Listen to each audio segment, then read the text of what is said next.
Deklarasi siswa terang bangsa. Di dalam nama Tuhan Yesus, berikan kepadaku hikmat seperti Daniel. Diberikan kepadaku hikmat seperti Yusuf. Dalam nama Tuhan Yesus, sesuai firman-Mu yang berkata, barang siapa kekurangan hikmat, hendaklah ia meminta daripada Tuhan.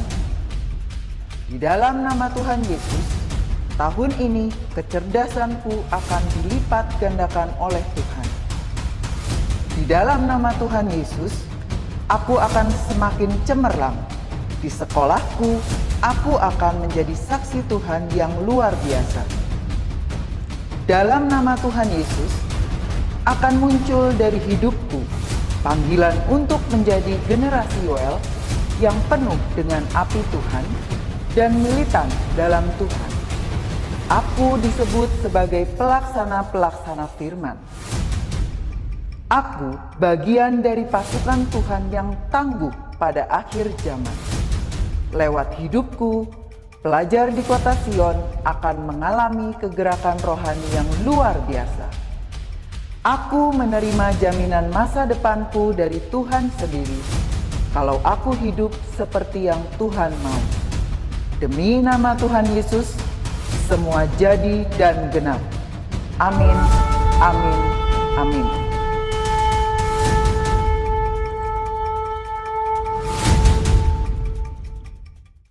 Selamat pagi anak-anak, Shalom. Hari ini kita akan devotion bersama. Sebelum memulai aktivitas, kita akan bernyanyi pujian seperti Bapa sayang anaknya. Seperti Tuhan Yesus yang sayang kalian, begitu juga orang tua kalian menyayangi kalian. Mari kita bernyanyi.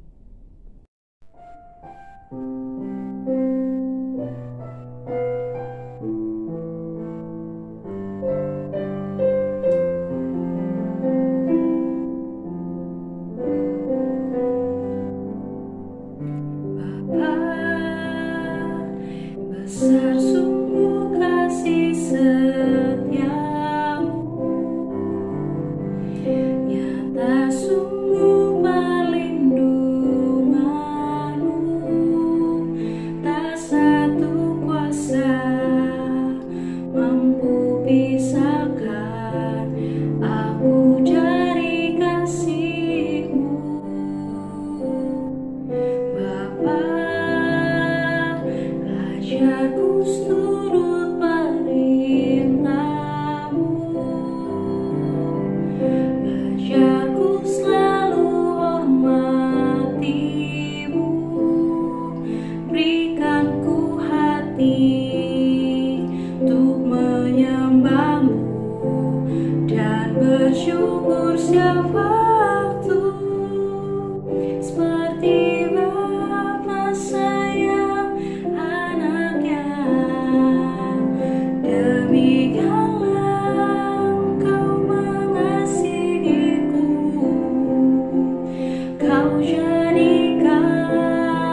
Selamat pagi anak-anak. Hari ini senang sekali bisa ketemu lagi sama Miss Sandra ya. Miss Sandra hari ini akan membawakan devotion. Nah, sebelum kita mulai mendengarkan firman Tuhan dalam devotion, kita akan berdoa dulu ya. Yuk lipat tangan kalian dan tutup mata kalian. Tuhan Yesus, terima kasih Engkau telah mengumpulkan kami semua di sini pada pagi hari ini Tuhan.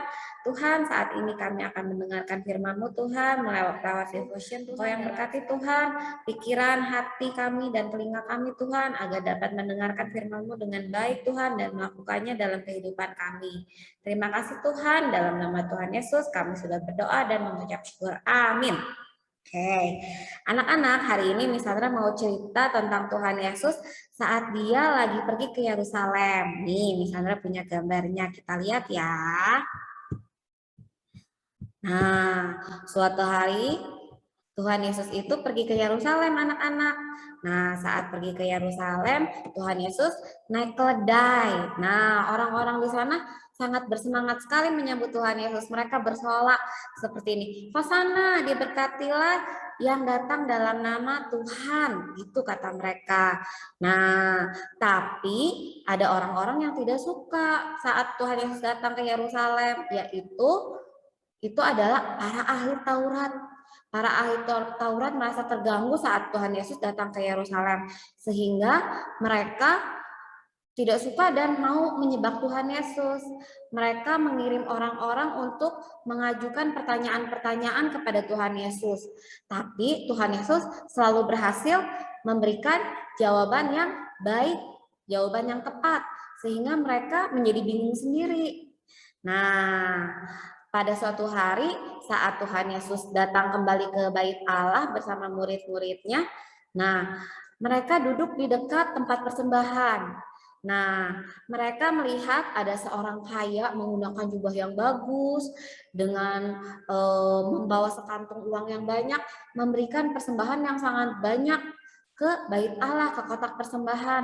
Nah, murid-muridnya mungkin karena beberapa dari mereka itu nelayan ya anak-anak ya, jadi mereka sangat terpesona saat si orang kaya ini memberikan sumbangan yang banyak. Nah, kemudian selain orang kaya ini, setelah orang kaya ini di belakangnya ada satu janda miskin anak-anak. Nah, janda miskin ini pakaiannya nggak bagus ya, pakaiannya lusuh, kemudian juga dia cuma bawa 2 keping penny anak-anak.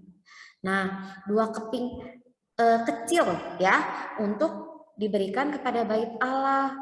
Nah, murid-muridnya mulai berbicara tuh, duh itu orang dari mana ya? Kok pakaiannya seperti itu? Dia kok cuman kasih sedikit.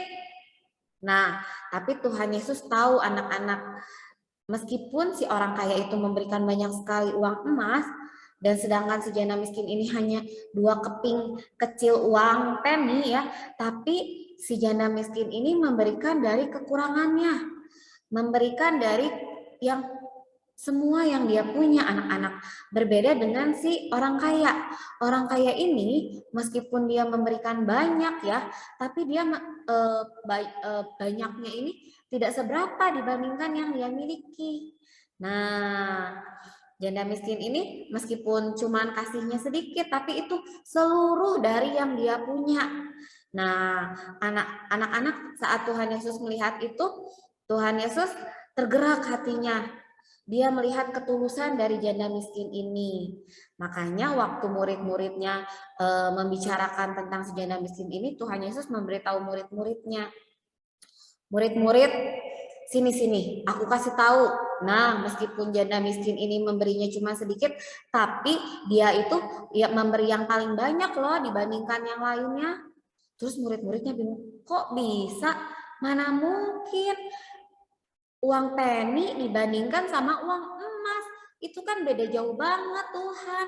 Untuk beli ikan aja kayaknya nggak cukup ya. Uangnya cuma 2 penny gitu.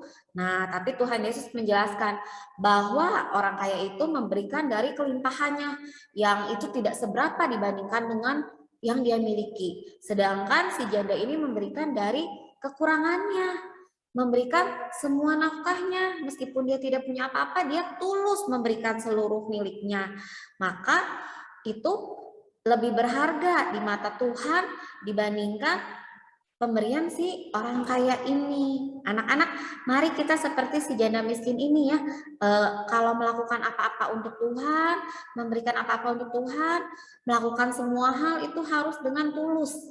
Tuhan tidak melihat seberapa banyak yang kita kasih, seberapa banyak yang kita lakukan, tapi Tuhan melihat hati kita juga. Apakah kita tulus melakukannya, apakah kita sepenuh hati. Mari kita seperti si janda miskin ini ya anak-anak, melakukan segalanya untuk Tuhan dengan sepenuh hati, dengan tulus. Nah, ada ayatnya nih, ayatnya. Kita lihat ya. Nih, dari Lukas 21 ayat 3 ya. Di sini sampai 4 ya. Di sini dikatakan Lukas 21 ayat 3 sampai 4. Lalu ia berkata, "Aku berkata kepadamu, sesungguhnya janda miskin ini memberi lebih banyak daripada semua orang itu. Sebab mereka semua memberi persembahannya dari kelimpahannya, tetapi janda miskin ini memberi dari kekurangannya. Bahkan ia memberi seluruh nafkahnya." Ya. Oke, nah firman Tuhan hari ini sampai di sini. Mari kita tutup dalam doa. Anak-anak, kita lipat tangan dan tutup mata kalian.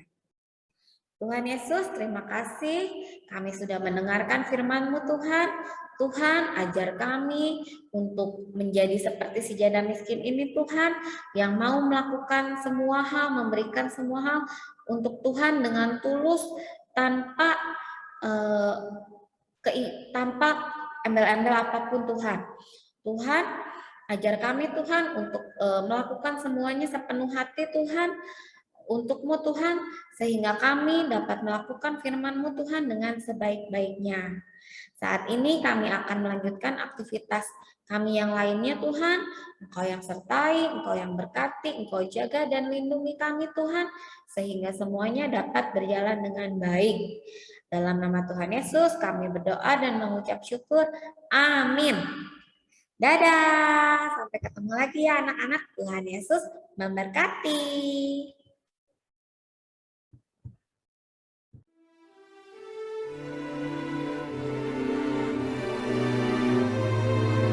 Mazmur 91 ayat 1 sampai 16. Dalam lindungan Tuhan. Orang yang duduk dalam lindungan yang maha tinggi dan bermalam dalam naungan yang maha kuasa akan berkata kepada Tuhan, "Tempat perlindunganku dan kubu pertahananku, Allahku yang kupercayai. Sungguh, Dialah yang akan melepaskan aku dari jerat penangkap burung, dari penyakit sampar yang busuk. Dengan kepaknya, Ia akan menudungi engkau. Di bawah sayapnya engkau akan berlindung. Kesetiaannya ialah perisai dan pagar tembok. Engkau tak usah takut terhadap kedahsyatan malam, terhadap panah yang terbang di waktu siang, terhadap penyakit sampar yang berjalan di dalam gelap, terhadap penyakit menular yang mengamuk di waktu petang. Walau 1000 orang rebah di sisimu dan 10.000 di sebelah kananmu, tetapi itu tidak akan menimpamu. Engkau hanya menontonnya dengan matamu sendiri dan melihat pembalasan terhadap orang-orang fasik. Sebab Tuhan, Ialah tempat perlindunganmu, yang maha tinggi telah kau buat tempat perteduhanmu. Malapetaka tidak akan menimpa kamu, dan tulah tidak akan mendekat kepada kemahmu. Sebab malaikat-malaikatnya akan diperintahkannya kepadamu untuk menjaga engkau di segala jalanmu. Mereka akan menatang engkau di atas tangannya, supaya kakimu jangan terantuk kepada batu. Singa dan ular tedung akan kau langkahi. Engkau akan menginjak anak singa dan ular naga. Sungguh, hatinya melekat kepadaku, maka aku akan meluputkannya. Aku akan membentenginya, sebab ia mengenal namaku. Bila ia berseru kepadaku, aku akan menjawab. Aku akan menyertai dia dalam kesesakan. Aku akan meluputkannya dan memuliakannya. Dengan panjang umur akan kukenyangkan dia, dan akan kuperlihatkan kepadanya keselamatan daripadaku. Amin.